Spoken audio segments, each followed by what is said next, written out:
Oh, but you be careful.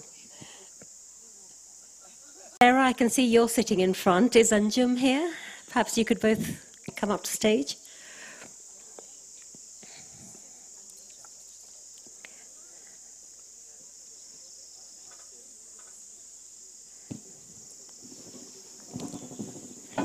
Hi, welcome.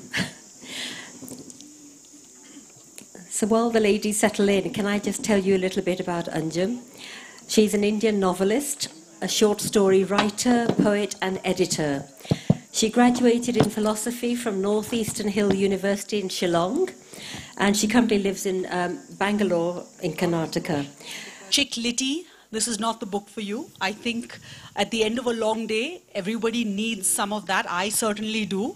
But this is the very subtle, nuanced book which will make you think. What is it about? It is about a middle-aged, middle-class guy growing up in contemporary India who is trying to come to terms with the fact that he has no control over the direction that either his life or the country is taking. And it is a portrait both of an individual and the nation in transition, and everything is spiraling. And I can tell you, I had a sense of foreboding, Anjum, I'll tell you, throughout the whole book. My stomach was in knots. But History's Angels, which is right here, is in a sense, it is in a sense a documentation of a time that we are all living in, where the social fabric, the secular fabric, the multi-faith richness of our country is fading and coming apart at the seams under a Hindu nationalist regime. And at a time when we are increasingly living in a world of so much growing intolerance, it's a book that asks the reader to think about what we're gaining, what we're losing, and is it worth it? So Anjum, first of all, brilliant book. I loved it. Congratulations. But I'm very wary of, these authors whose books are just out and there are all those spoiler alerts. So I'm going to wimp out of this and I'm going to ask you to please tell us a little bit about the book and the main characters. Thank you so much, Sarah. An incredible pleasure to be here talking to this audience in this ambience. I wish I could write chiclet and make people relax at the end of a tiring day. I hope this book it's not an escapist book. You're absolutely right about that. But before I go into the story of the book and why I wrote it, let me first say it's a novel. The little description in the program might suggest that this is somehow coming from my own life or my own experience. It isn't. It's a work of imagination. It's a work of invention. I'm a writer of fiction. This is my 6th book of fiction. I write things about contemporary Indian society, middle-class society. All of my fiction in some ways is drawing on that. But this is the first book of its kind that I've written, in the sense that I haven't written a novel set in a middle-class Muslim family before, and I haven't written a novel set in Delhi before. My fiction tends to be set in other places, partly in Bangalore where I live, partly in Shillong where I grew up, partly in other places where I have traveled or visited. This is very much a Delhi novel. And it's the story of, like Sarah said, a middle-aged man, an innocuous man. He just wants to do his job, live his life, and keep his head down. He's a school teacher of history, a small school in Daryaganj. He lives in Old Delhi. So already it feels like I'm ticking some of the boxes. A Muslim man teaching history, a school as a site of contesting ideas about the Indian past, a man who is in dialogue with some of the founding fathers of India, especially Nehru. And I think in some ways Alif Muhammad, this man, he's a Nehruvian before he's a Muslim even, because Nehru is very much inspiration for his life and for my book. It's not like he's an unquestioning adherent of Nehruvian values. He's constantly in dialogue with Nehru, and he says at some point that Nehru is a figure for whom he feels like an uneasy admiration, like an ambivalent awe for Nehru. And I did want to write a book about a character who admired the discovery of India. So that's also a very important part of the story. Having said all this, I also need to emphasize that it's a story, it's a novel. Things do happen. This is not a book of analysis, it is not a work of reportage. There's action and drama, however slow-moving, right from the first romance, heartbreak. Disappointment, heartbreak, unexpected turns, things that seem to be leading up to particular kinds of confrontations that don't. The confrontations happen in other realms of the character's life. So it's like, in that respect, in the classical sense of fiction, it has a beginning, middle, end, and it's very much a novel. So you may not treat it like you would a book of absolute entertainment, but I hope you can still enjoy it. And in fact, I thought that I was writing an amusing book. I mean, I often think I'm writing funny books, but no one finds them funny. So I'm only laughing at them myself. But yes, I do believe that the darkest and the heaviest subjects can be written about, not entertainingly, but at least with a sense of irony and a sense of lightness. So I do that through the character of Alif, who sees everything at an angle. He does not see himself as a typical victim of the times at all. And I think to be a victim, you also have to be somebody who's kind of gives up, renounces thinking for himself or herself. And Alif never does. He never feels that somebody else can tell him how he should be feeling, thinking, or reacting in any situation. And for me, the most important thing in writing this book was not to write about Muslims, not to write about Hindus, not to write about people from any religious community in particular. It was to ask, is it possible to be an imaginative, thinking, questioning person in today's India? Well, certainly many firsts for you, Delhi, Muslims, etc. But this is a very important book, right? Because in an age of disinformation, in an age where you see a distortion of fact and history, it is a novelized record of times, and it looks at the past. It explores the past to understand the present. And I know the cliche is that unless you know your past, you can't understand what the present is. But this book is obsessed with the past. It's all about history. If you love history, this is a book for you. It is bursting at the seams with history. You cannot avoid a page with history. So in that sense, a first for you, because you have not studied. You're not a history student, not a history major. So how and why, like you said, difficult subjects tackled in a easy, make it accessible to everyone way. Yeah, I think history works at a few different levels in the book. Alif is somebody who's constantly obsessing about the Indian past. So even if he's walking down a street in Purani Delhi, or he's taking his students out on a field trip, or he's having a very everyday conversation with a friend or colleague, there's a parallel track going on in his mind where he's thinking, us zamane mein kya hua tha aur ab kya ho raha hai, right? Yeah. So it's not academic history. He's not a particularly academic figure. It's the kind of history we all know. We have all read in school. We've all read in college. It's the history any educated Indian would know. And I seek to dramatize it through Alif's enthusiasms. He's more an enthusiast than a scholar or an academic or a writer. But it's also history that is very alive for him, right? So he's not the kind of guy who would say, I'm a heritage enthusiast, let me start, like, you know, drawing other people into my history buff kind of nature. So he's not a history buff, he's more somebody who's trying to understand if we can bring that history back into acquiring a perspective on the present. So that's one layer. I think another layer in which he's very aware of history is simply the fact that he lives in a part of Delhi that still has so many historical monuments. And this is a kind of an insider-outsider feeling because he's living right there in just off the main street in Daryaganj. It's an area some of you may know called Tira Bairam Khan. He's very close to Jama Masjid. So when he's walking around those areas, those gullies, there's a scene when he's walking with his son, Salim, who's like a typical teenager and can't be bothered. He has no interest in the past. He just wants to get on with his life, drop out of school, start a career, make money, and have fun. And there's a line in the book where I say that Salim doesn't notice anything because it's so familiar. And Alif notices everything because it's so familiar. Right? So Alif is someone who cannot take the past, the present, familiar landmarks for granted. And in that scene, they go on to sit on the steps of Jama Masjid, and just, it's a regular Roza day. They've just had iftar, and they're just sitting and talking about life. But Alif, again, there's another track in his mind where he's thinking, Jama Masjid mein kya hua tha since the time it was built.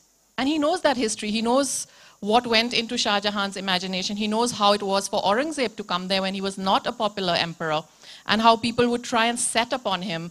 He knows how Maulana Azad gave a speech from the ramparts of, the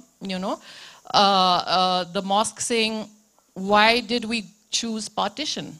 It's a very, very critical moment in the history of Indian Muslims.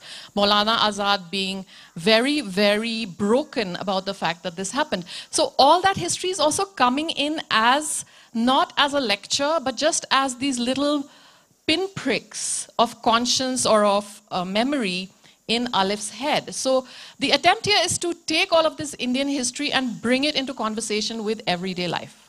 But the takeaway from this book is also that you have to break from your past, otherwise it will consume you and history will repeat itself. And you use this one line that says, you talk about the dangerous inheritance of a wounded pride that will set us back on that path, right?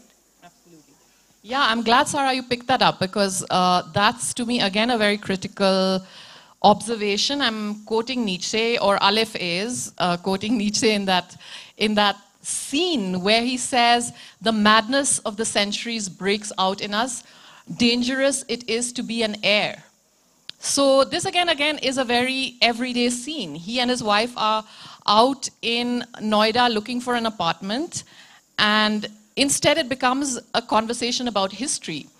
And I think, again, to me that's a very Indian thing, that you can start talking about culture and history in any situation. It doesn't have to be that it's only in... No, but in this context, they're being taunted. Yes, so in this context, it talks starts... about the living experience of Muslims trying to find an apartment in today's India, and how the landlord basically taunts them. And we talk about how they're so tied down by our history that we cannot live in the present. Yeah, so again, it's a very set situation. It's a typical situation that people may be encountering all over the country, maybe especially in North India, I don't know, where you're going to look for a house, and it could happen to a Muslim, maybe it could happen to anybody from a minority community, that you're questioned for your faith, for what you eat, for what you bring into the house, for how you pray.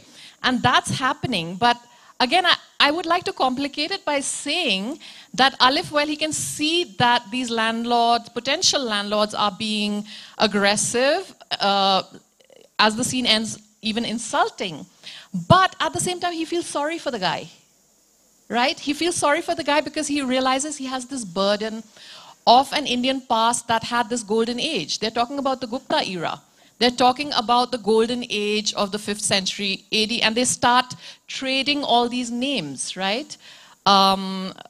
Well-known figures from the Gupta era, and suddenly this man becomes much more aggressive, because then he says, you know, it's like we all know this is the rupture view of history, where everything was sort of unbroken, organic, proceeding at a natural pace, and then there was this rupture with the coming of the Muslims. So he holds on to that view, and Aleph, of course, tries very subtly to complicate the view, but I also... I saw him as also feeling sorry for the man's inheritance of this burden of being a particular kind of Indian. So again, he never reacts to the insult, right?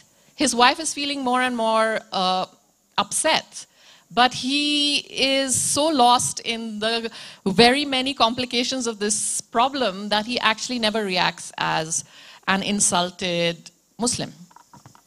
Also because of his confidence in this line, which I'll come to. But this book is set in 2019, which was when we were seeing the CAA protests, etc., right? And as this book, at a time when citizens are being asked to prove that they belong here, they should belong here, based on papers that are maybe decades old, you the book talks about the idiocracy of this in a compassionate manner without screaming from the rooftops. That basically the point here, as Alif says, is that there is no such thing as a Muslim history of India. What do you mean by that? Can you explain? So there are two views, like just taking off from what I already said. I think there are two very influential views of the Indian past. Again, I'm not talking as a historian, I'm not talking as a scholar. I'm talking as somebody who's channeling this from what I hear of conversations and what I get from the popular way in which Indian history is discussed. So one, like I said, is this rupture view. And it's a very difficult view to counter, because if you believe that the Indian past was, for centuries, proceeding in this uninterrupted way, and then there was this rupture at around, let's say, 1000 AD, with the coming of the Muslims, you're never going to be able to feel completely whole again, right? There's this feeling of being broken in some way. That's the rupture view. The other view, I would say, is really the Nehruvian view, which is, and it's so beautifully expressed in Discovery of India, also in his other writing, but most especially in this book, which is that India is a palimpsest, right? It's made of these layers and layers. And every new adventurer, visitor, invader, conqueror, settler adds a layer to the palimpsest. So it doesn't matter whether they came 1,000 years ago, 1,500 years ago. There have always been people coming to India. There will always be. And in fact, in Nehru's view, even his own modern inheritance as a westernized Indian is part of the palimpsest, right? So now these two views are so irreconcilable that I think they're at the root of some of the problems we're seeing today. It's that fundamental. Which view of India do we believe in? And Alif would like to believe in the Nehruvian view, and it's the view that he keeps flogging every time there's a debate. And in that sense, he says in this scene that Sarah is describing, when he's being challenged, why are you bringing in Muslim emperors into the classroom? They're not really on the syllabus. We don't really need this. In that context, he says, it's not about Muslims. It's just about a particular history of India that has all these layers. So I want to go back. You touched upon this in your opening answer, but the topic of our discussion, our session, was the Muslim identity in India, right? And this is a question that we cannot avoid because our mainstream 9 p.m. TV anchors are yelling this into our bedrooms and living rooms every day. What does it mean to be a Muslim in India? In your book, you look at the past and the present, and it comes together to throws up some uncomfortable truths and realities about the Muslim experience in India today. Did you intend, you mentioned that this was not the intention. You're saying it's clearly not that. So are you surprised by the fact that that seems to have been the reaction of many readers? Why are you surprised? Okay, the thing about the TV anchors asking what does it mean to be Muslim in India, I have caricatured that at many points in the book because there are people sitting in their living rooms leading their everyday lives, and somehow this figure of the Muslim that's being described or analyzed in the TV debate seems to have nothing to do with the lived reality in that living room. So I'm also creating, as a novelist, trying to create a contrast between individual experience and our way of abstracting and creating a demographic or creating a sort of figurehead or straw man out of a community, right? Lived experience is always more complex. No two families are alike. No two people are alike. And as a novelist, that's your goal, to try and show that this particular family, Alif's family, his friends, his colleagues, they're irreplaceable. They don't stand in for anything. They are themselves. So as a novelist, I'm always trying to pull back and particularize. It's very important to me because that's what makes it human, and that's what makes it readable and relatable. But there's no question that I have set this up as a novel about Muslim lives. So I'm not surprised about that at all. Of course, it's going to be read as, okay, this is a comment on how things are for Muslims today. What I am sometimes a little let down by is the fact that Alif is not seen as individual and complex and interesting enough. Right, I think Alif at every point is complicating that question. And I think half the reviews of the book have seen it as a report on Muslims. And the other half of the responses to the novel have seen it as a story about Alif. Right? And I think it's entirely up to you how you read it. And I don't want to foreclose the possibilities for how the book is seen. And I think a novelist is the worst person to annotate their own work. It's something now we do because we come to LitFest, we're being interviewed, but really it's not the same thing as writing. It's not the same thing as writing a book of nonfiction. It's not the same thing as talking about a book of nonfiction, because nonfiction, you're talking about the subject. And whatever you say around it only adds to the arguments you're making in the book. Yeah. But in a novel, you don't make arguments in that simple way at all. Every argument is turned around by the other person in the room. For instance, in this case, Alif's wife is completely different. Her view of being a Muslim, her view of being a modern, contemporary, ambitious Indian woman really challenges some of the things that Alif feels. So, you're right, and it's Alif may not be any of these things, but all the characters around him, all of his family members are different. I'm just going to say, it looks at the dilemmas of being Muslim, because I'm going to read out a little bit. She says, Alif's cousin Mir, a journalist, rues how less than 100 years ago, we were writers with pens of fire, we were brilliant socialists, things, fairs and manto, dreaming of world revolution. Now we write scared books about being mistaken for terrorists and about our children being mocked in school. At another time, we're told that Tahira dislikes the assumption, especially during Eid, that because she's Muslim and a woman, she must be a great cook. Is this all we are, she asks Alif. Bawarchis, poetry spouting fools with minced mutton coming out of our ears, thinking only of Allah and pining only for bahisht between mouthfuls of zafrani pulao. So this is what she means by her wry and humorous manner of looking at a serious issue. But you do, of course, point out how Muslims, reject and fear this pigeonholing of them. I think the pigeonholing and the stereotyping works, again, in so many ways, right?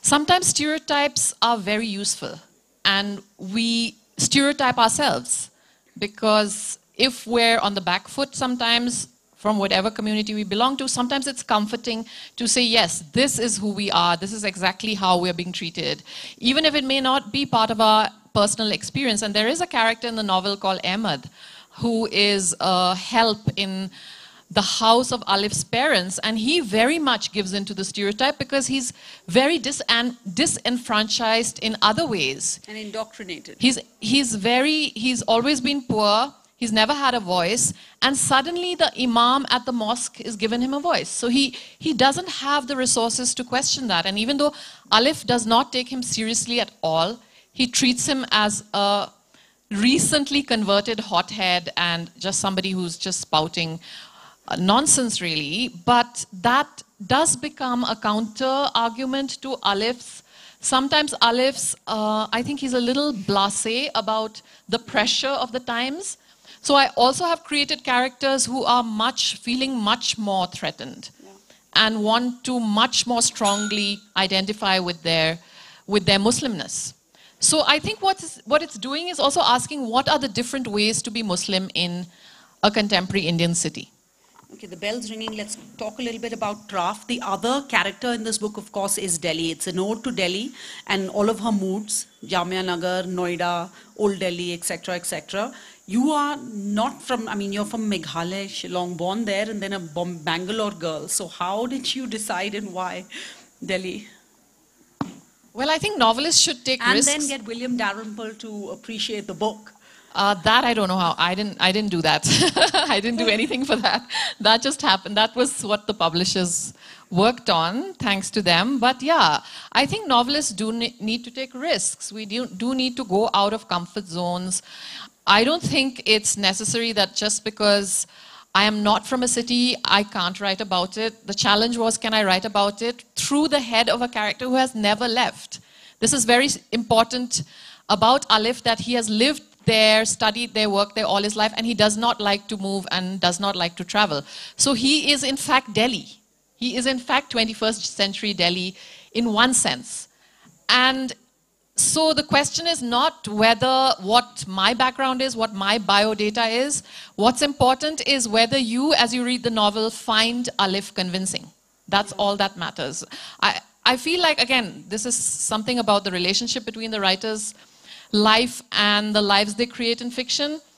I don't think our lives are that important. What matters is the strength of our imaginations. And of course, I did read a lot about Delhi. It's a city I've been visiting for more than 20 years. My parents are from Delhi, my mother most especially. So I felt a slight claim on it, but everything else is a leap of faith.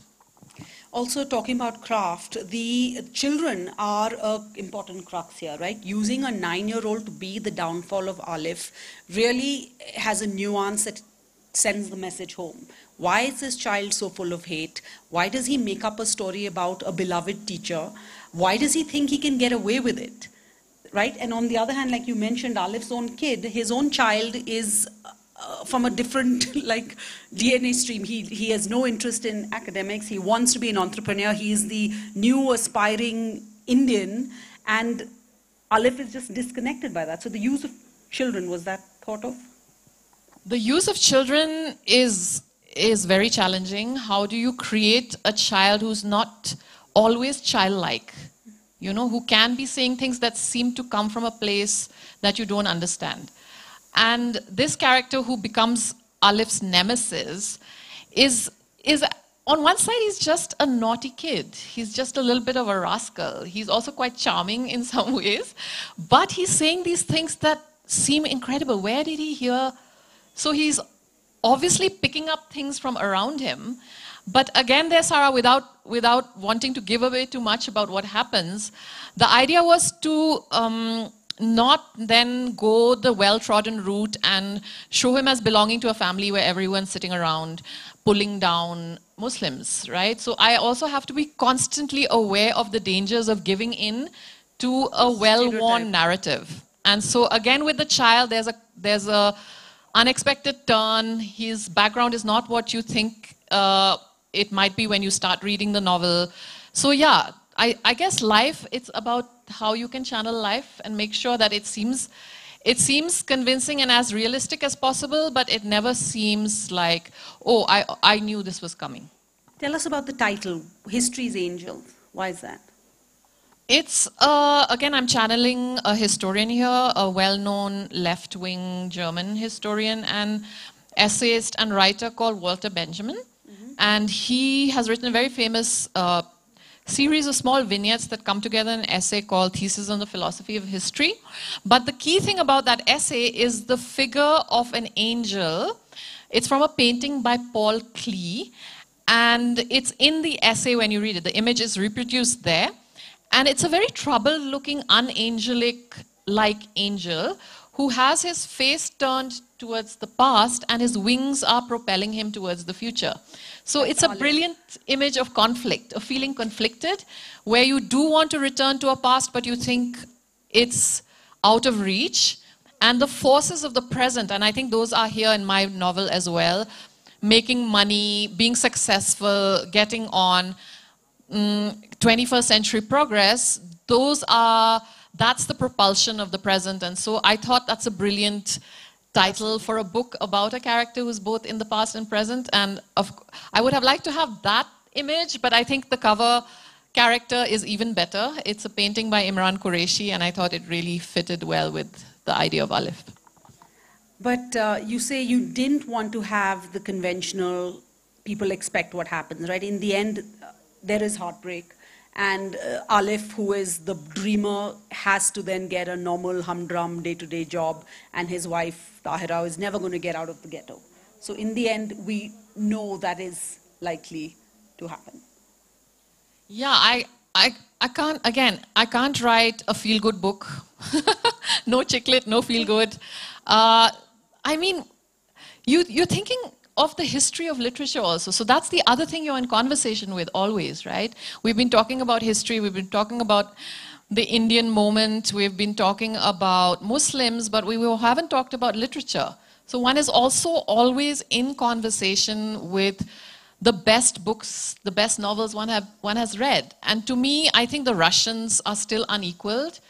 And somebody like Chekhov, for instance, Chekhov's stories, Chekhov's plays, Tolstoy, even Dostoevsky, these are not books about, these are not success stories. They are very wide-ranging, long perspective, wide lens pictures of their societies at that moment at which they're written. So, I mean, I think there is a feeling now when you're reading fiction or even you're watching things that you don't want to watch something that's too upsetting or that's too dark. But I think the best literature is able to offer a sense of redemption even if the final fate of the characters is not a grand one. The redemption is in the language. It's in the way you tell it. It's in the possibility of the characters having small freedoms. And I think I just keep coming back to the freedom to think for yourself, individuality. Is there space for that? I think if tomorrow that space goes, then we won't be able to write novels anymore. There is just no way you can write fiction if people don't have the freedom to think for themselves, even in very small, everyday ways. That's the basis of the novel. Well, I did describe it as a novelized record of our times. I heard a bell, so I don't know if we can take questions, please. Please, oh wow. Should we take 3 of them at a time and then? I'm going to forget if there are 3 questions. Okay, Unless they're all one the at same. a time.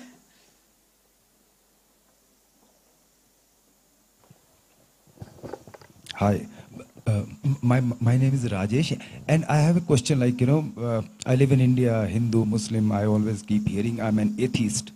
Okay, and I want to know, in 1961 in Pakistan, it's an Islamic country, triple talaq was banned. In 1961, if you guys don't know, and in my country in 2019, I was watching this debate in the parliament whether, okay. So, and triple talaq is not a small thing. If I'm a Muslim, I tell my wife, I have a girlfriend, if you trouble me too much, talaq, talaq, talaq. It is a big thing. It creates adultery. I want to have, I know the answer, okay? But I want to know a sincere answer. Why didn't it happen in India? 1961, Islamic country bans, Bangladesh bans. In my country, you having a debate in 2019 whether, okay, thank you. Why it didn't happen in those 60 years? I'm so surprised. What is wrong with Muslims or the Hindus in this country? Very shameful. Thank you for your question, but I'm afraid I'm going to have to pass because I am a novelist and the question is not discussed in my novel. It could have been, but it's not. Thank you. Can I take this question? In fact, you know, what I'm going to ask is quite opposite of what he said. When the Britishers came to India, when the Dutch came to India, we never said that Christians had come to India and disrupted its history. When the Mughals came, when the Afghans came or the Turks came, why do we use that Muslims came? I think we should say people from such and such country came. Because that again leads to a major problem as we move on in history. People, we say, Muslims today, they're as Indian as any Indian who was here before them. They did not come from anywhere, they converted. And by the way, when the Mughal Badshahs came, they married Indian women and they became Indo-Mughals, not just Mughals. So why should we say Muslims? That's my question. Yeah, I think it's more a comment, which I think Alif would agree with in the main. But again, I don't want to discuss historically sort of sticky, controversial things because my conversation is with so many points of view through the novel. I don't want to take a stand on this as an individual or as Anjum Hasan. The best I can say to you is please read the novel and maybe you'll find an echo or maybe you won't, but that's the only thing that I'm offering. A way, a space in which to think and discuss these things. Thank you. What does it feel like to be my name is Gursham Sheer. So my question is, as you are discussing that you have discussed the day-to-day history of the people, and you have also said that you are the main character in the novel is much believer in the Nehruvian view. So what do you think that in the day-to-day popular view of history, is there any fault lines which are not being addressed by this quote-unquote Nehruvian view, which are on this day are being manipulated in many different ways? Yeah, thank you. I think we're all here because of the Nehruvian view in a way. We're all products of it, whether we like it or not, because that idea of India, and it's not only Nehru as an individual, it also was supported and propagated by many people in that period, which was an idea of India as a modern country that had space for people from different communities and different religions, right? It's enshrined in the founding of India in 1947. We're all products of it. So I think that needs to be acknowledged. However much you quarrel with it, however much you think it was inadequate, whatever, and Alif is, like I said, sometimes at loggerheads with Nehru. He feels a lot of grief over partition still, so it's not like a impeccable record.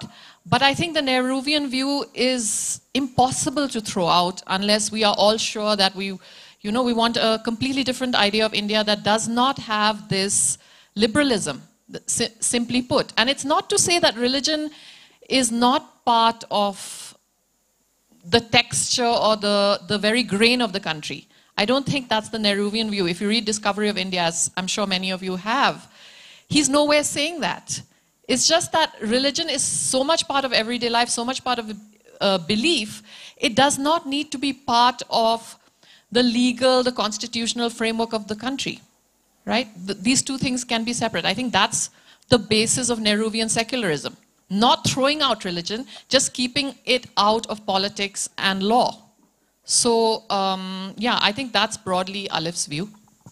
All right, I'm being told our time is up, but lastly, there's a line Anjum uses, that a voice in the wilderness is still a voice, even if it's feeble. So, hats off to Anjum, who is that voice hardly feeble, using the power of her pen to get us all to think.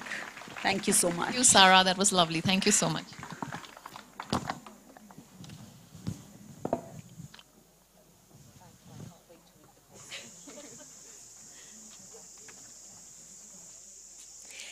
Actually, the gentleman who asked about triple talaq, he should watch the Pakistani soaps that I watch, because these men do it all the time. So if it was banned in 1961, it's still happening in their dramas. Okay, so our next session, can I call up Anuradha Kapoor, Rupinder Singh, and Mohu